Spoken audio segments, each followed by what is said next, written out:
Awesome. Looks like we are live. We are fantastic. Thanks, Brian. Welcome, attendees. This is my favorite part of the webinar, where I get to watch the number of attendees jump up and see all of you join.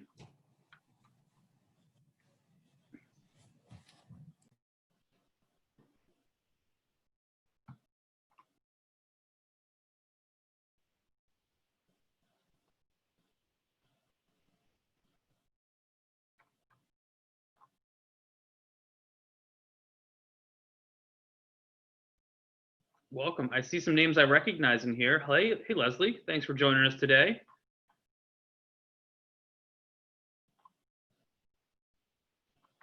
David and Cynthia, good to see you on supporting us. We are still a bit early and we've got a bunch of attendees pouring in. So we're gonna wait a few minutes to get started with the content till we get some more critical mass with our attendee list here.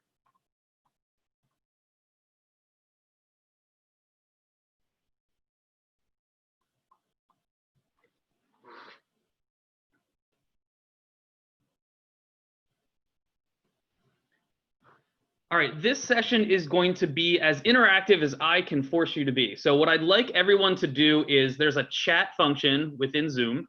The first thing you need to do is you need to change the default from panelist to everyone.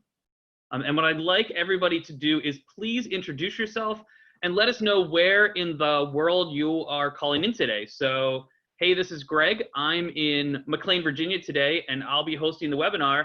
I do want to see everybody on the call here. Jump in and let us know, say hi to everybody and tell us where you're coming from. I'll shout out some of the coolest ones here. I think we had somebody from Hawaii on a previous webinar. That was cool.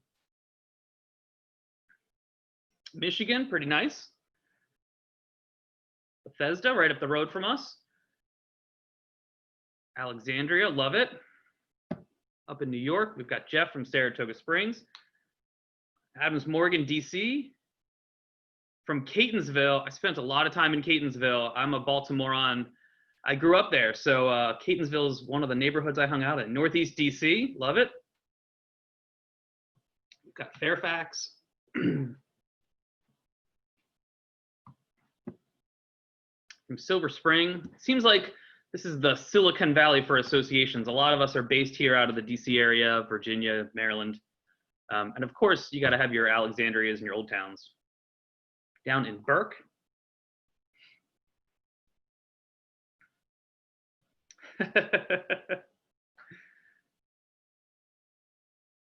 Brian's over in Michigan. Awesome.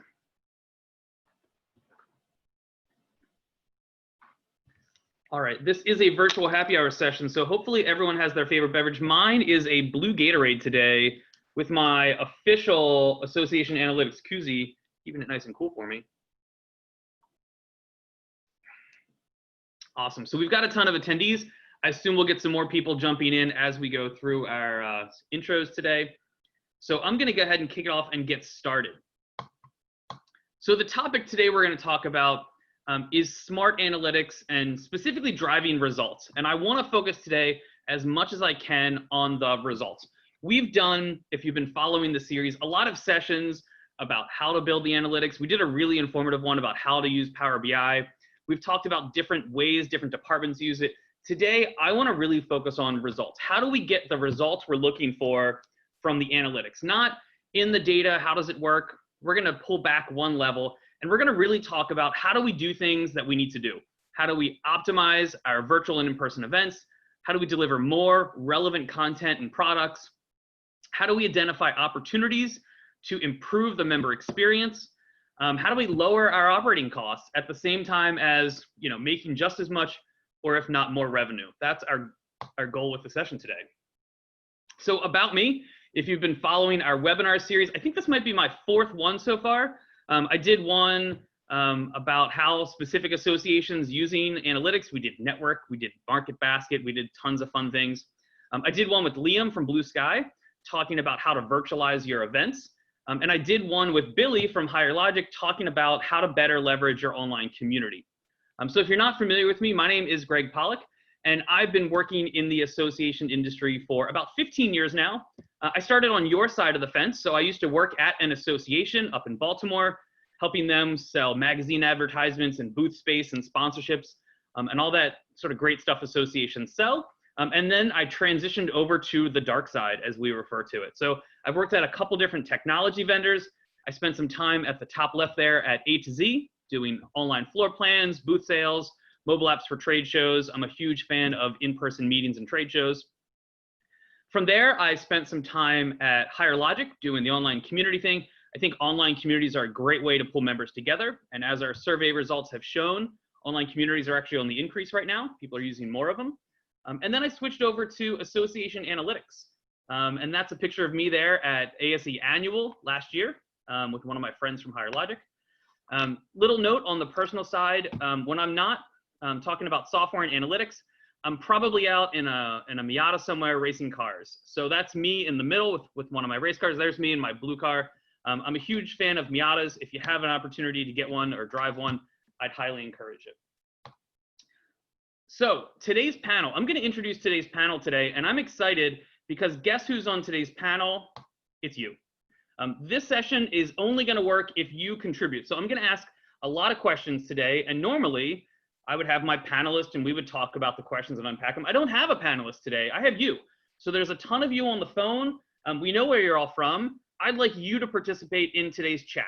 So if you want to be passive, you certainly can. But I think we'll all get a lot more out of this if we can be active. So there's the chat feature built in. You do have to change the default so it says everybody. It defaults to just me and everyone can't see your answers. I want everyone to be able to participate in a conversation together today. That seems to make it a lot more fun for everybody on the phone call. So our agenda, we're going to walk through some just for fun stuff. We always like to do that to kick it off. We're going to talk about survey results because remember, you are my co-panelist. And then we're going to start solving some of those challenges, focusing on outcomes using data to do so.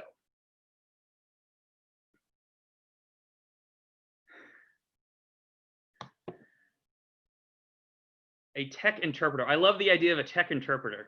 All right, let's do our just for fun. So we like to kick these things off with just for fun. Today's just for fun is fantasy vacation. So imagine, put on your thinking caps, there's no COVID. There's no global pandemic. We're just magic wand. We fixed all that. And you get to go on a fantasy vacation anywhere you want, anywhere in the world for anything you want to do. Time doesn't matter. Where are you going? Are you going to a tropical island by yourself in the middle of nowhere?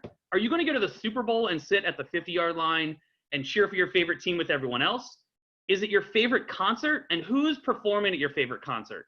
And I put this top left one here. Maybe it's none of those. Maybe it's the local farmer's market. Maybe it's that carnival you like to go to where you buy yarn and that the one lady sells the things she makes and you haven't been able to go yet. Like, where is your fantasy vacation? So I want to see in the chat, Italy, yep, a beach anywhere, San Francisco, the Maldives. I want to see in the chat, where is your just for fun? Where do you want to go right now? Magic wand, you could go anywhere you want. What is it? Let's hear it. So mine's kind of boring. I'd like to be on a racetrack in my car somewhere. Unfortunately, a lot of those events have been canceled. It's hard to virtually event.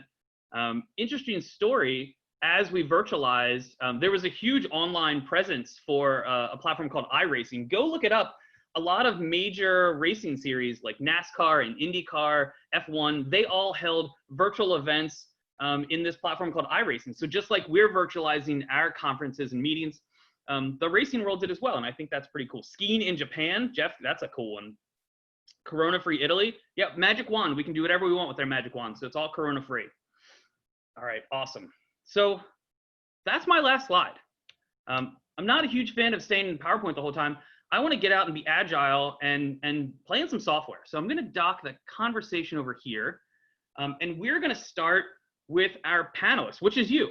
So we've been polling and surveying you this entire time. All the different sessions we do, we typically ask some poll questions and some survey questions, and these are your answers. So the first question is, what's the #1 obstacle to progress on your data initiatives? And being the data scientists we are, we put this in Power BI so we could click and interact with it. So you've told us what the holdup is. One is lack of knowledge. I just don't know what I'm supposed to do. I don't know what I'm supposed to do with data. And I think I have a suspicion of what I'm supposed to do. I just don't have enough time. So I think these are two reasonable objections to why we're not pursuing our data project, or why we're not as far along as I want. I don't know what I'm supposed to be doing, and I just don't have enough time in the day to be successful with it. Okay. Do we have a data strategy? What are we trying to accomplish? So I think this is pretty good. Yes, we have a strategy. 40% of you have a strategy. We know what we want to execute on, but unfortunately, 56% of you either don't have a strategy or don't know why you should have a strategy. So we need to work on fixing that. As we start to build our data strategy, one key component of that is going to be data governance.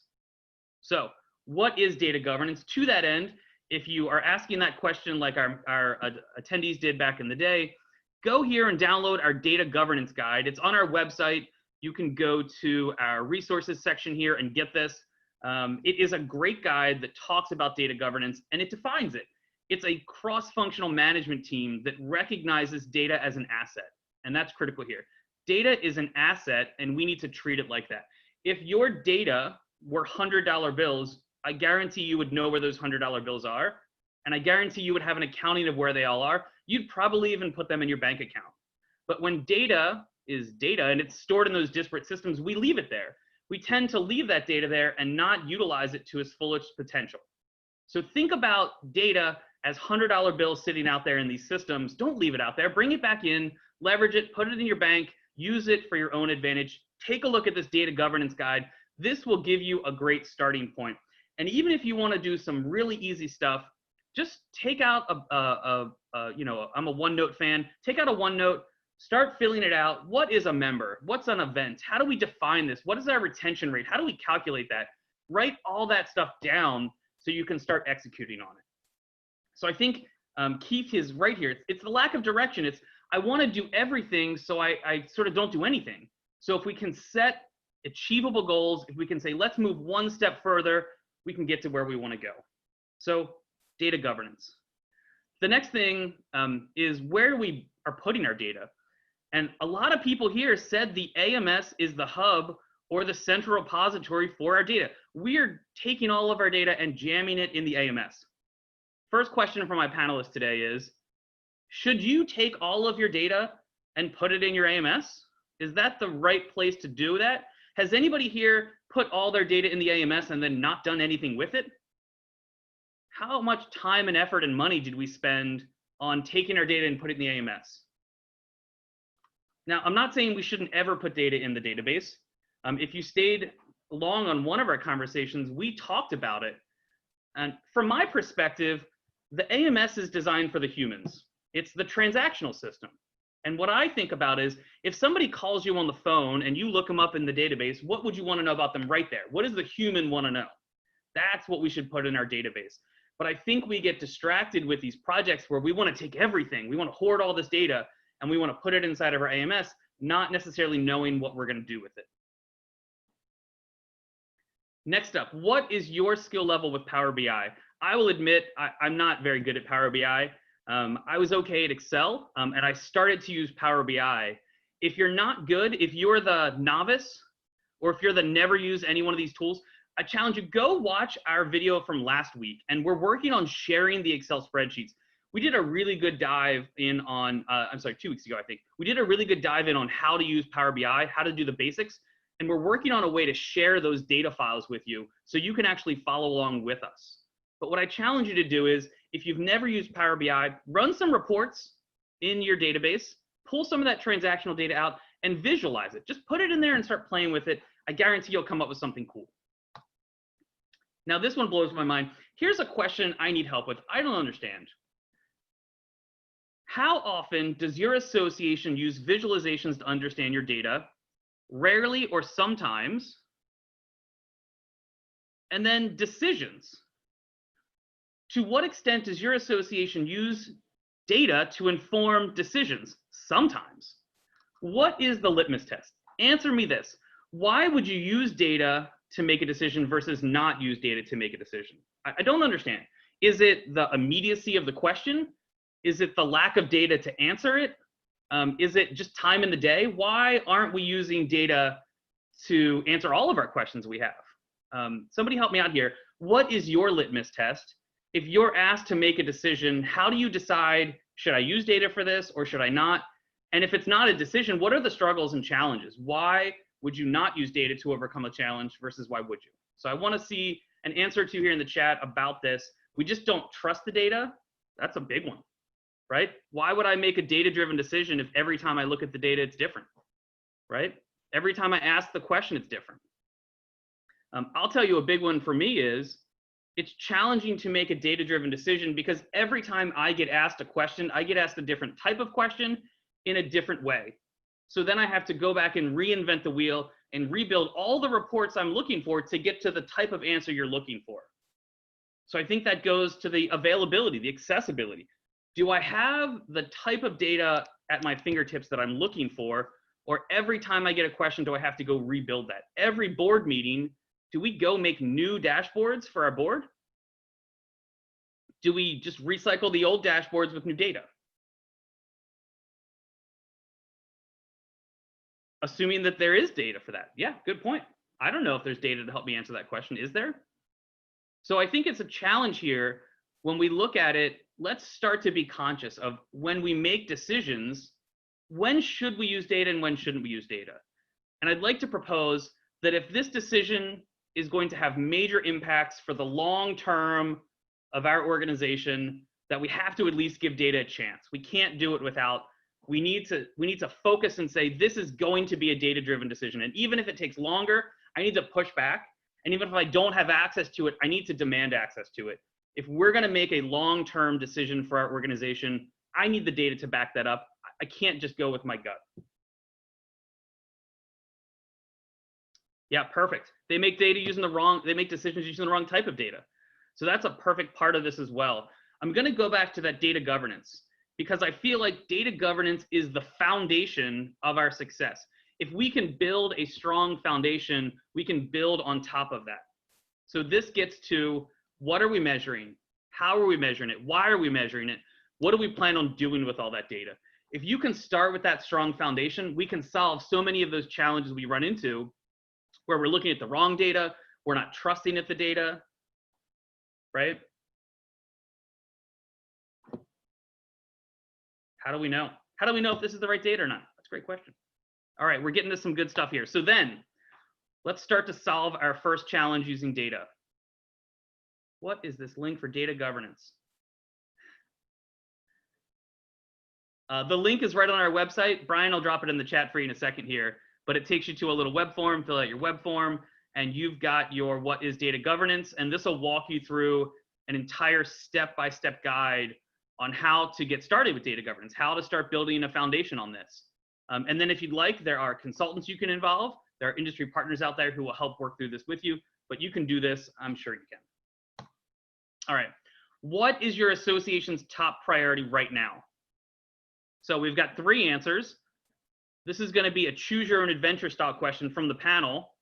Which one of these would you like to unpack first? Answer number 1 is we're trying to do better, more relevant member communication. So answer 1 is relevancy. Answer number 2 is we want to understand retention. That's big for us right now. And answer number 3 is short-term revenue. So we'll give it to the first person that answers. Which one of these 3 items do you want to unpack with us today? First one gets the answer. Let's go for it.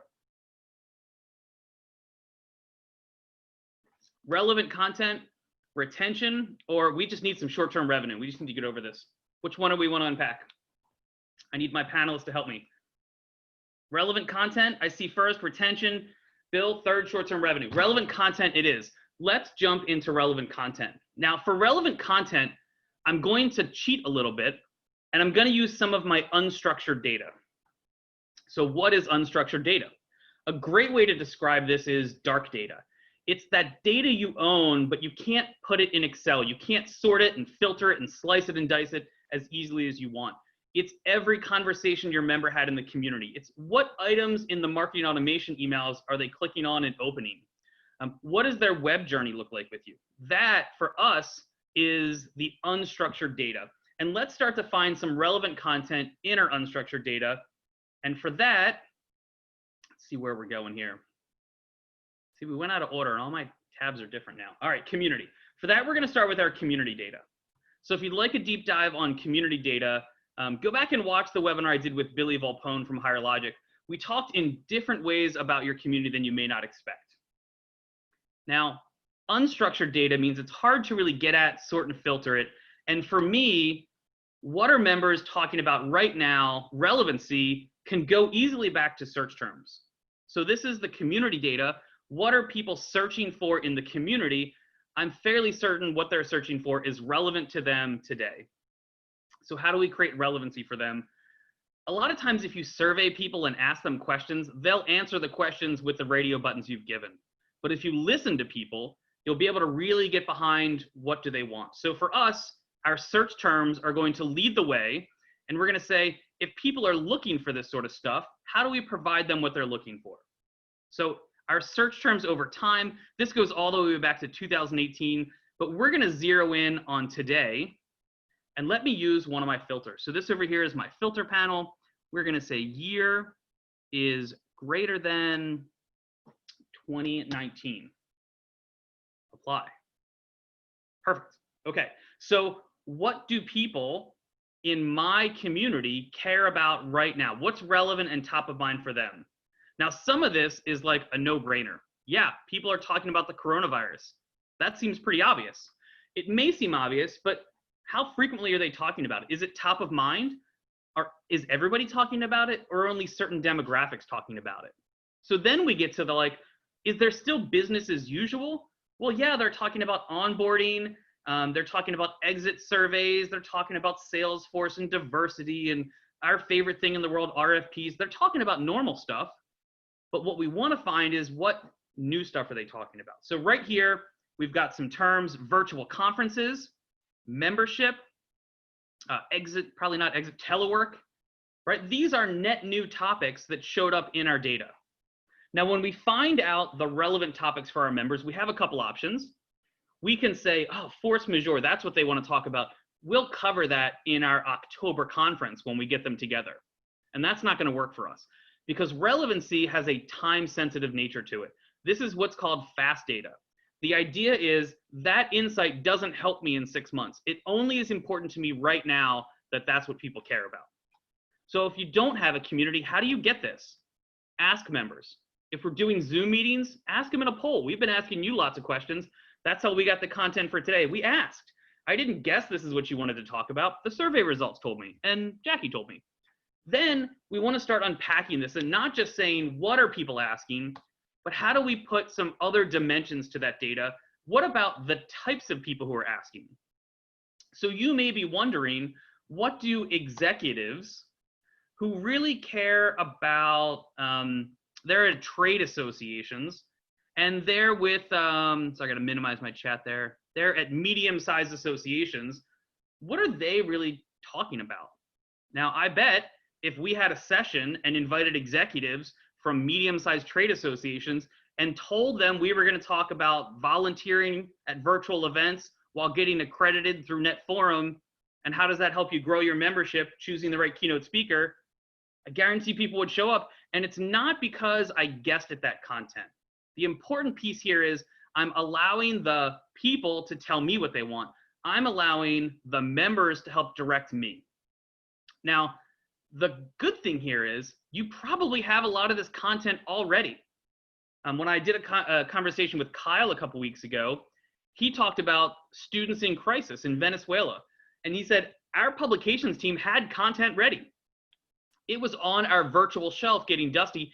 We didn't have to rewrite that content. We took content we already had and we put it in front of the members who were looking for it. So this is the genius of this. We already have this asset and we already have people who want it. It's making the connection that's the important part. Relevant content. All right, next up, we're trying to increase retention. We're probably trying to just understand retention. So question for the audience, how do you calculate retention? I don't need the whole math formula. Do you do it in your AMS? Is there an Excel spreadsheet someone maintains? Do you have this in a visualization tool? Let us know in the chat, how are you calculating retention right now? So we've got like, it's in my database. It's in an Excel spreadsheet. We do it on a piece of paper on the whiteboard once a month. And then how often do you do it? Is this once a month, once a year? Do you calculate retention once a quarter to report on it? We've got a Power BI, awesome. How else are you calculating and tracking retention? Shout out in the chat, let me know how you're doing that. So here's how I calculate retention. I use Power BI as well, and I use Acumen. So right here, I've programmed in my retention rate, and we're able to get that information. Now, I love the answers coming in. Keep them coming. As you're answering, I want to go through a quick little exercise with you, and I want to show you 3 different retention rate numbers, and pretend we're in that executive meeting, right? We're all sitting around the table. The executive stands up and says, our retention rate is 47%. I need you to make a plan to fix that. I got nothing. I don't have a plan to fix 47%. There's not enough details in there. There's not enough data to help me understand what I should do about that. Okay, so next exercise. My retention rate right now, as of today, this is the breakdown of my different categories and how those categories have different retention rates. So you can see my individual member doing pretty well, associate member doing pretty well. It's my affiliate member. It's 19%.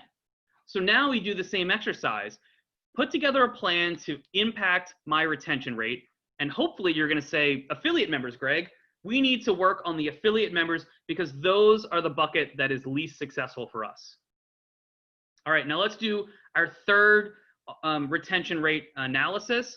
Here is my retention rate over time. Each one of these lines is a member type. And I can look at this and I'll help you break it down. This is my affiliate member here. It's this dark blue line. That's the bad one.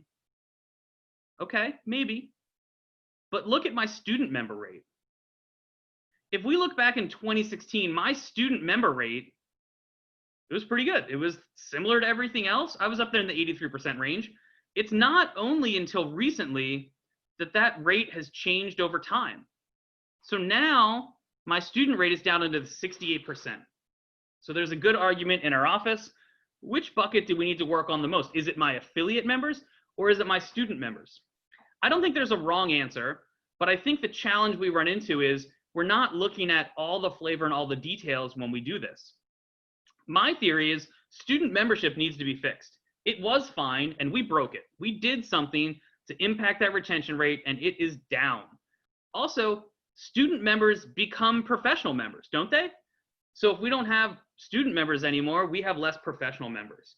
So my thought here is if there's a leaky bucket and we can find the hole in that leaky bucket, what's the biggest hole we can spend our time plugging? Because it doesn't make more sense adding new members if they're just going to fall out again. If we're going to add new members, it's one thing to take the reservation. You've got to hold the reservation. There's my Seinfeld reference for the day.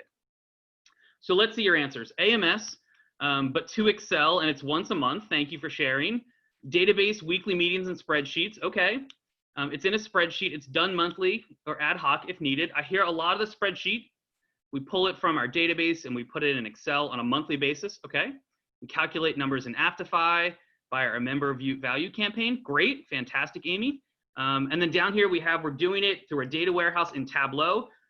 You have reached the promised land. We have access to the data in a warehouse. We're using a visualization tool to pull the reports and dashboards we need on a regular basis. And that's what we're doing here with Acumen. So as we look at how we're using our Excel spreadsheet, think to yourself about that exercise. Are you looking at your retention rate? Are you looking at your retention rate? Or are you looking at your retention rate? How are we really slicing and dicing this data? Good stuff. All right, number 3, I think this was Bill. Bill wanted to talk about short-term revenue. So that's a big one right now. We've surveyed associations and more of them are creating net new products that never existed before.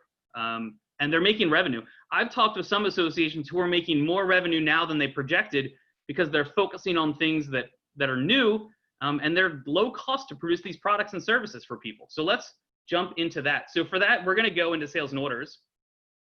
And I'm going to cheat a little bit. I'm going to say to find new and short-term revenue, let's go back in time and see what worked. Let's see what types of products and services we've historically sold. And are we still selling those products and services?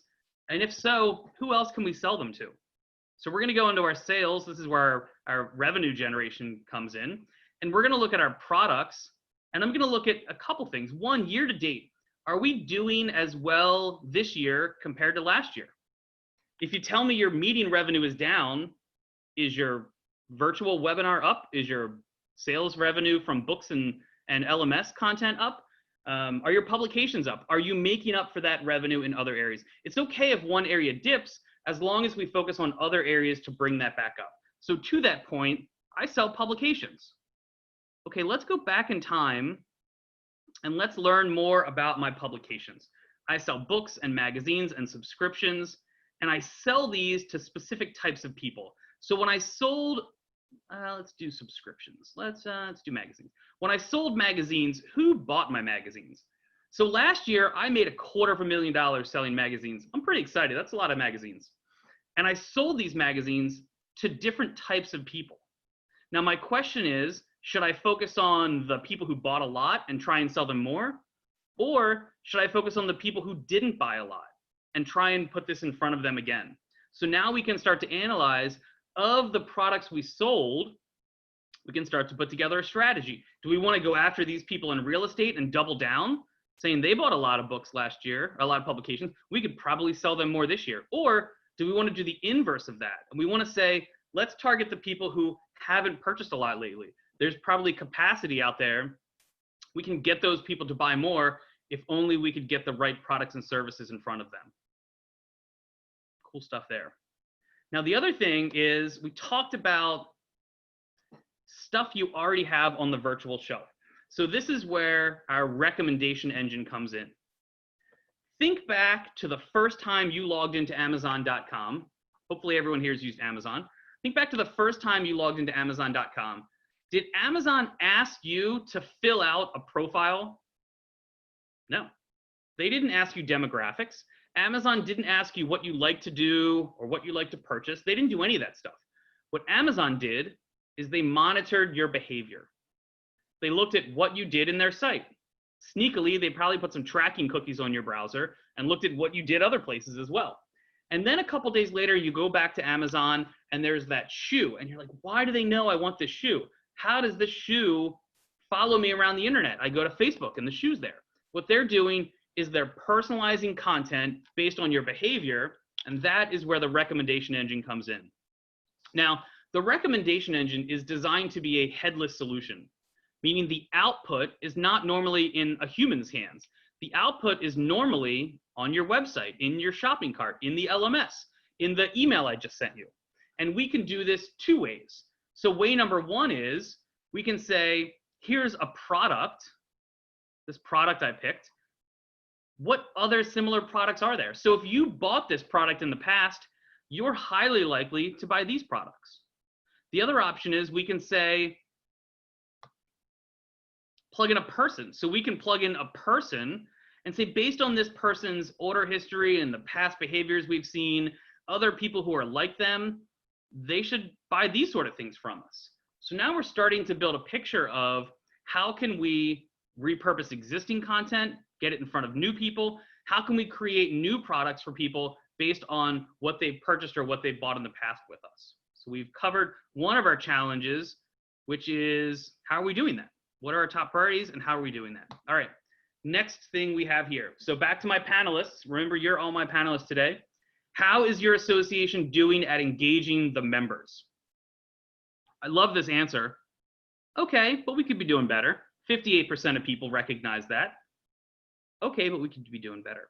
So just like my retention question, how do you currently track and calculate engagement? Is it the engagement score you have through your AMS? A bunch of them have an engagement score. I've seen it, right? We've got A score, we've got Fontiva has scores. Is it through your community score? A lot of community platforms have a score. Are you doing marketing automation scores? Are we saying these are members who open lots of emails and we're creating personas in our marketing tool? How are you doing engagement scoring? I talked to someone earlier in the UK, funny enough, and they said at the end of every year, they go into all their systems and they tally up all the activities their members do. Their members are companies. And they said they put it in a big Excel spreadsheet and they attempt to determine who's likely to renew or not based on the level of activity they're doing. So if you're calculating engagement scoring, how are you doing it? Are you using a data warehouse and visualization tools? Are you doing it in Excel? Are you sort of adding all the products and services they buy up and creating one big report? Let me know how you're doing engagement scoring, and I'll show you how I like to do engagement scoring. So I think with engagement scoring, the devil's in the details with engagement scoring, in my opinion. There's lots of ways to do this, and I would say there's no wrong way to do it. As long as we're doing it, we're good to go, right? Jackie, if marketing is your key output and you calculate open and click rates and stuff like that, you're doing engagement scoring. That's fantastic. Same thing with membership. If you're looking at purchases and event attendance and calculate engagement scoring, great, we're off to the races. How we like to calculate retention rate is a holistic view for the association as a whole. And I love working with associations because it's not all about dollars and cents. A lot of times it's about generating value. Are we actually generating value for the members? Are we living up to our value proposition? Now, the challenge we run into is most of the time, the value proposition lives in multiple places. So in my world, I've said if you're on a committee, that's pretty important. If you participate in my community, that's valuable. If you come to my Zoom meetings or my physical meetings, if you buy stuff, all these things are where I derive value from. It could be open and click rates. It could be website activity. Somebody talked to me about their lawyer. They said, one of our member benefits is you can contact our lawyer and he'll answer questions for you. And he said, you know what the lawyer does? The lawyer scribbles on a piece of paper the name of the person and how many hours he talked to them, and he faxes that to us. And he said, I want to put that as part of my engagement score. And I said, you 100% should. That's value your members are benefiting from. Put that in Excel and upload that into the data warehouse. Now you've got that as part of your engagement score. So I think if we calculate engagement score, what do we do with engagement score? So now that we've got it, Keith, he said they wouldn't do it. He said the legal team wouldn't enter it. They only fax him the PDF. And I said, can't you have somebody type that into the AMS? And he's like, no, not going to happen. I said, okay, can't win them all. But I agree. That should go into the AMS. I agree. So then we say, what do we do with engagement score? Well, I want to do a few things with engagement score. Let's start at the very top. The board has mandated we better engage our members. How many of you have a strategic plan written by the board and it says you should better engage the members this year?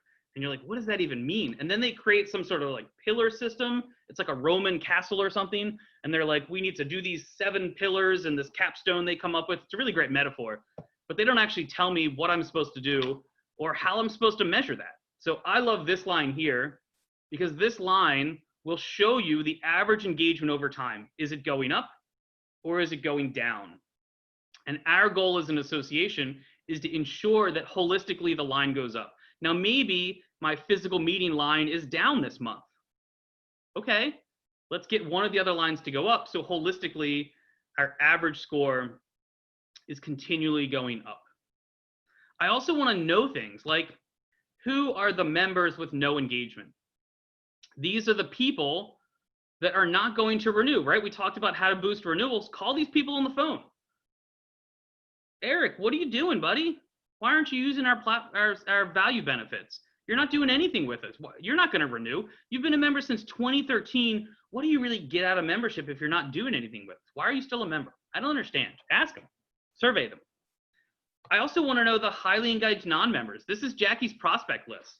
These people are going to be members down the road if we can only get the right message in front of them. So I think one of the first things I want to do from a holistic standpoint is, are we increasing engagement or not? I think this is a great ROI calculator for everything else you do. So we just rebranded our website and did a major overhaul on our marketing. Did you better engage the members? We just launched these 5 initiatives. We outsourced all this stuff and we have this new platform we're offering. Did you better engage the members because you did that? Right? We just switched databases. We spent a year and a half and lots of money and time migrating from one database to another. You probably fixed a lot of efficiency problems, but At the end of the day, did the members see an increase in engagement because that's what you focused on? So this allows me to see, what are we focusing on? How are we actually engaging the members?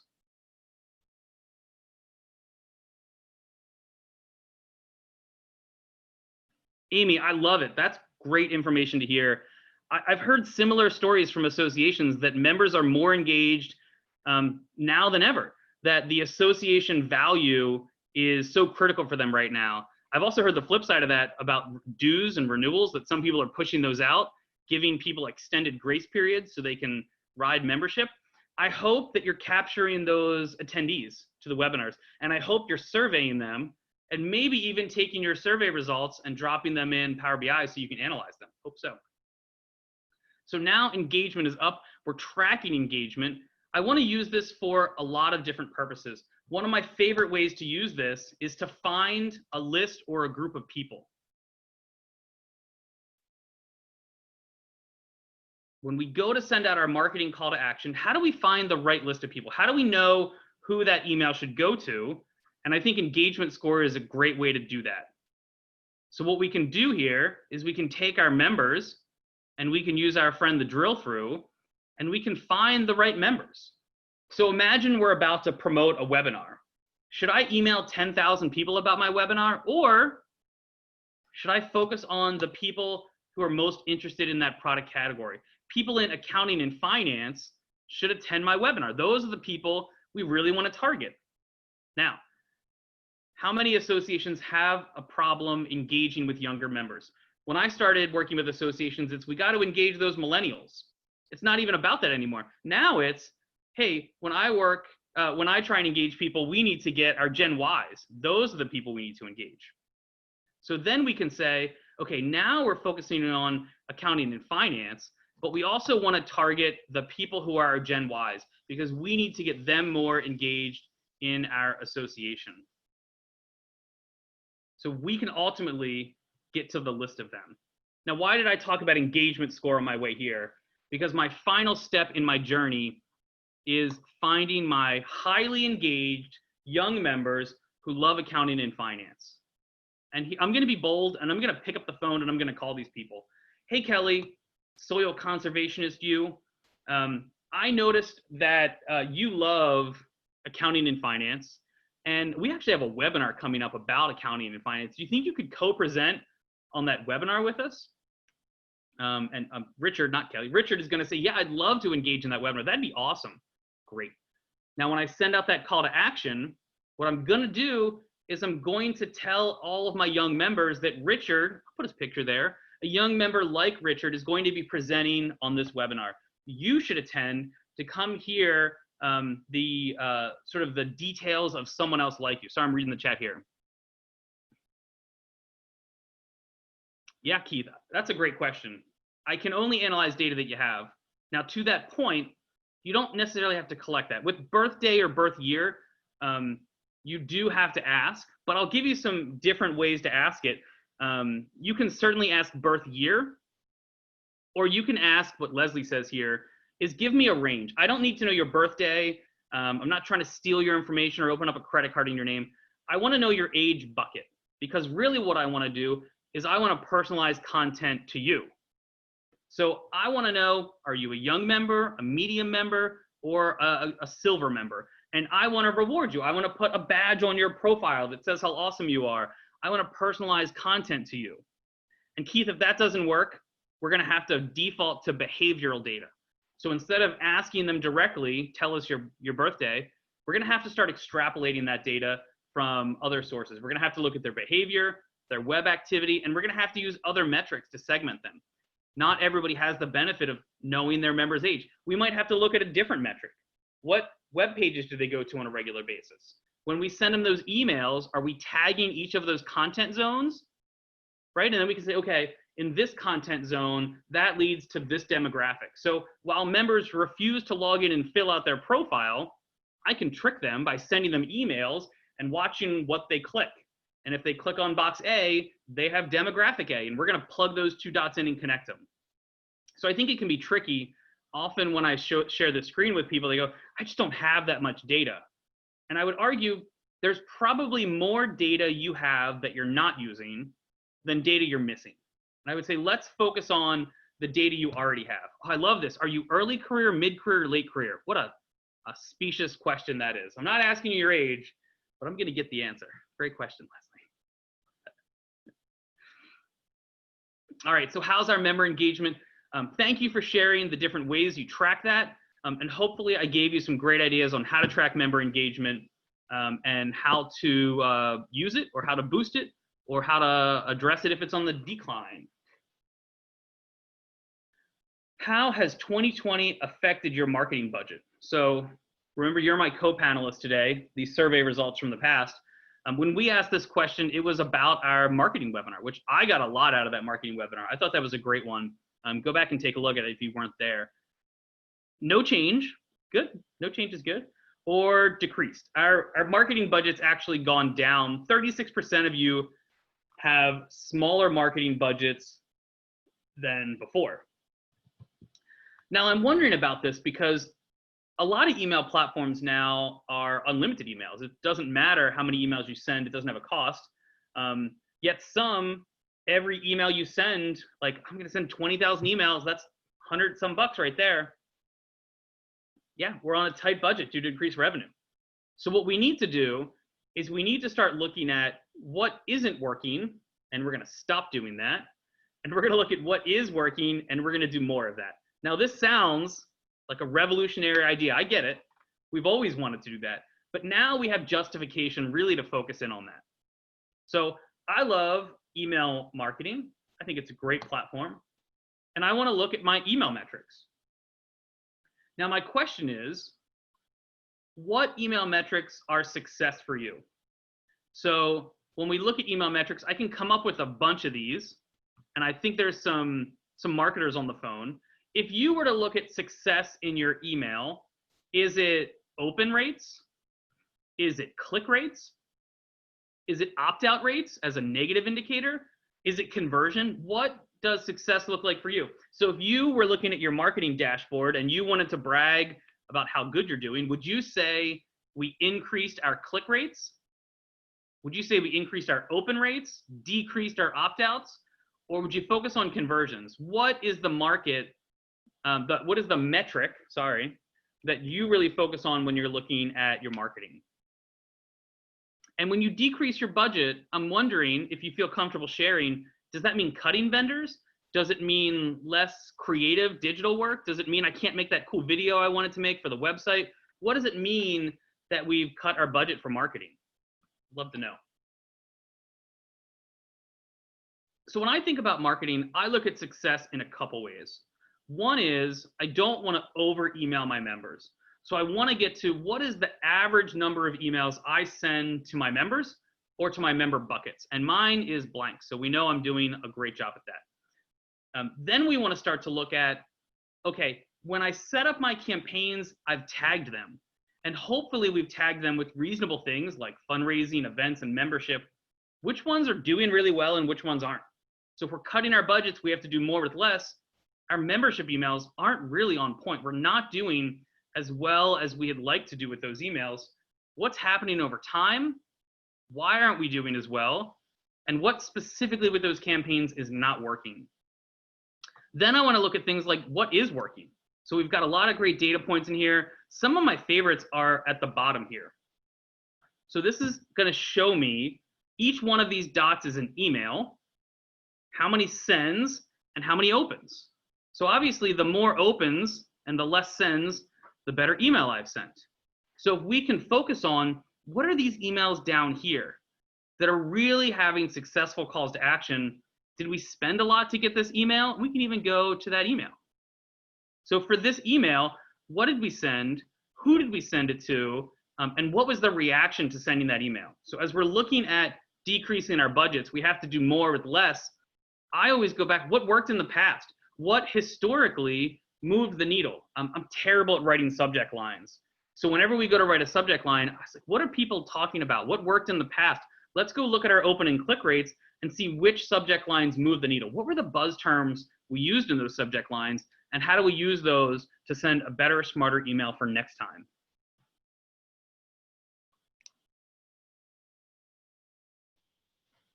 Ooh, sorry about that. Take a little sip of my beverage here.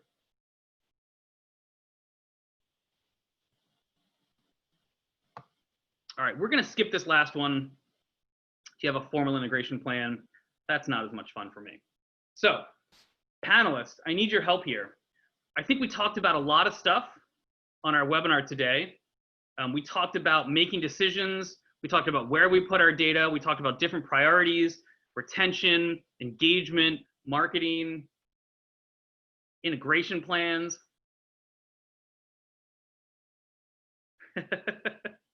Certainly. My next question for the panel is, what other questions do you have of the data? Oh, Amy's here, great. For email success, we do limit quantity, yep. A/B testing, awesome, and a variety. I love A/B testing for email. I think that's a great way to do it. The winner take all campaign. So if you're not familiar with this, what Amy's talking about is you send the same email to two populations with a little bit of difference. We're gonna change the subject line. And what you do is you send it to 10% of your members. So 10% of the members, 5% get subject line A and 5% get subject line B. And you do this winner take all. You run that campaign for, I don't know, 48 hours.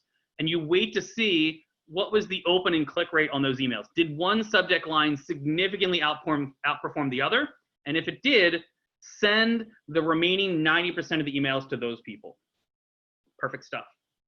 So let's talk about what's on your mind. I think we covered a bunch of things today, but in the next 10 minutes, what are the questions you have about data? What are the questions you have about your data? What do you have? What questions about decisions do you want to make? What decision do you want to make? And we'll talk about what data you need to get there, and we'll make a plan on how to figure that out. So think for a second. What are the things that we didn't talk about that you want to talk about today? And I'll even challenge you, if someone wants to get on here and soapbox and talk to the audience today about your plan, or you want to brag about how you're using analytics, raise your hand and let us know, and we'll promote you to a presenter, and you will be my official co-presenter on the call today. So let us know what you'd like to talk about, or let us know if you'd like to brag and share what you've been doing with data, or just ask a question of the group, and we'll talk about it. Take a second, drop it in the chat. Let me know what your thoughts are, or if you want to jump in as a co-panelist and let your voice be heard. I do have a requirement. You got to have your webcam on. If you want to be a co-panelist with me, that's one of the rules. So if you'd like to jump on, let us know.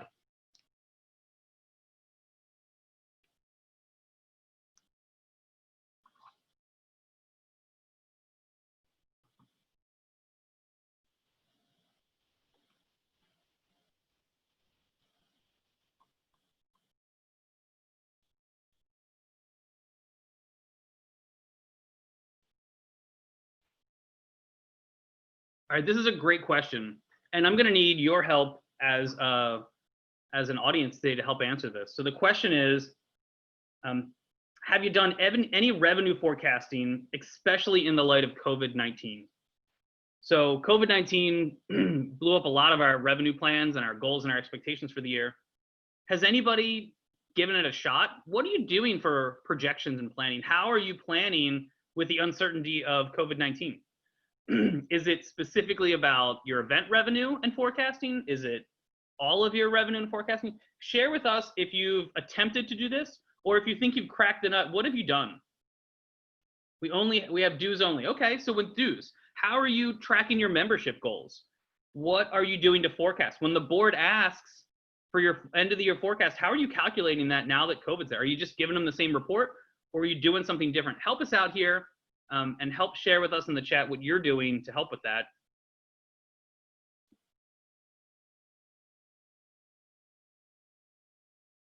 But were you able to plan for COVID? Was that in your plan? Was there a global pandemic? Was an option you built out? If so, kudos to you. I did not put that in my plan.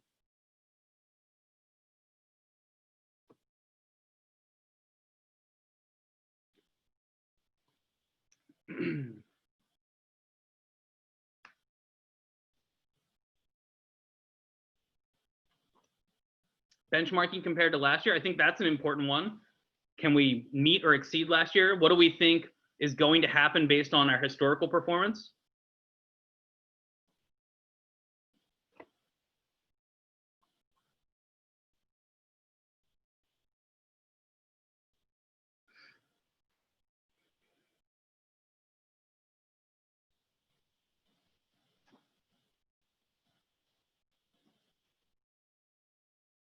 Interesting. I think that's an interesting point. We're in two different worlds here, because some associations renew everybody on a specific date, right? So Jackie is worrying about next year. She doesn't have to worry about that right now, versus some associations every month have renewals, and these months might be challenging, other months might be good. I would say that's an interesting benefit of having a calendar date renewal, is you can kind of ride out the storm until then. Good thing this didn't happen in the fall for you. That would have been a challenge.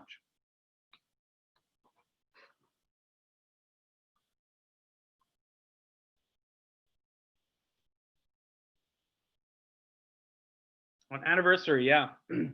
So we've got to ride out the storm here. Now, I'll give you, if you have any other tips about forecasting, let us know. I'll tell you what I'm hearing from some of the people I'm chatting with, is they're extending their grace period. And I think this makes a lot of sense. They're looking at the members who are renewing right now or lapsing right now, and they're offering them an extended grace period. And they're basically saying that we understand renewals aren't top of mind. If you can't renew right now, we get it. We're going to extend your grace period by 3 months. You're going to continue to get member benefits. And in 3 months, we're going to remind you about how nice we were that we extended your grace period. And we're going to ask you to renew then. So I've seen a lot of people sort of make accommodations where they're deferring that revenue down the road. They're kicking the can down the road. Now, that might have long-term impacts on how members renew. Next year, do we go back to the standard schedule, or is that their new date? And we have 3 months with no renewals anymore. That might be a big challenge down the road. I'd want to see about that.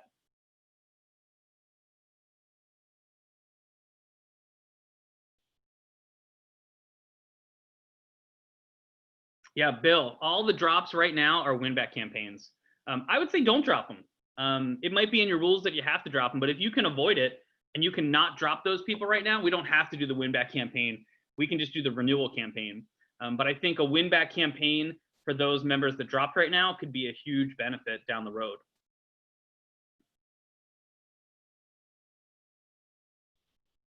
Lisa brought up a really important part of the conversation here. We often waive the reinstatement fee. I think that's a big one as well. We often think about our members, maybe not, maybe I'm wrong about this. I have this thought. We often think about our members as the people that participate in membership, right? If we say we're the nursing association, the nurses are our members, and we focus our member benefits on them. To Lisa's point here, there's another side of this ecosystem. There's sponsors, there's vendors. If we come back as an association and we're fighting fit and we go to have our annual conference, but all the vendors that exhibit went out of business, that doesn't work for us. If all the sponsors that sponsor our content can't afford to do that anymore, that's not important as well. So I think it's important that we focus on those sponsors, the vendors in our ecosystem, the other side of membership, who creates the products and services that members purchase, and how do we ensure they're still going strong? We talked about this on our virtual happy hour event. We talked about this in our Virtualizing Your Conference. And Liam and I stressed the importance of getting your sponsors, getting your advertisers, your exhibitors involved in the process. As we have these free Zoom webinars, are we reaching out to a sponsor and saying, we'd love to have you on here? Even if you can't afford to pay full price to sponsor this, I want you to be a participant because we value you. Are you able to reach out to those people and ensure they're connecting? I think that's a big piece of what we need to do to ensure a healthy ecosystem when everything gets back up and running. We don't want to forget about a major part of that, which is the people who pay a lot of the bills, the sponsors, the exhibitors, the content creators for your members. Offering a special discount when people drop. Yep. Awesome. Good stuff. Well, friends, I want to thank everybody for joining me for this hour. This was a lot of fun for me. Normally, I invite a panelist, and today I wanted to try something a little different and have you as my panelist. And I would call this a win. I'd call this a success. I really appreciated all of you who were participants in the conversation today. I felt like I got to have a really good conversation with you. Thanks, Lisa, for being one of my participants. This was a lot of fun. Hopefully, you've been following along with our virtual happy hour sessions, and we've got a few more coming up. I'm going to be on these as an attendee. Those are my favorite. I can change up my beverage. Next week is the story of unstructured data. We're going to do a data governance cleanup quick start. We're going to do lessons learned from COVID-19, and we're going to take into consideration your chat because there were some questions in here about how do you forecast for COVID-19. Bill, take a note and make sure in our lessons learned from COVID-19 we cover that somewhere. So I'll wrap up by saying thank you everyone for joining me. This was a lot of fun for our Thursday virtual happy hour. I appreciate all of you who attended, and I appreciate everyone who participated in the chat. It made it fun for me, and it made it successful for everyone else on the call. Thank you so much. And to use our sign off, hopefully, what is it? Hopefully your minds are full and your cups are empty. Have a great rest of your day, and have a great rest of your week. Bye, everyone.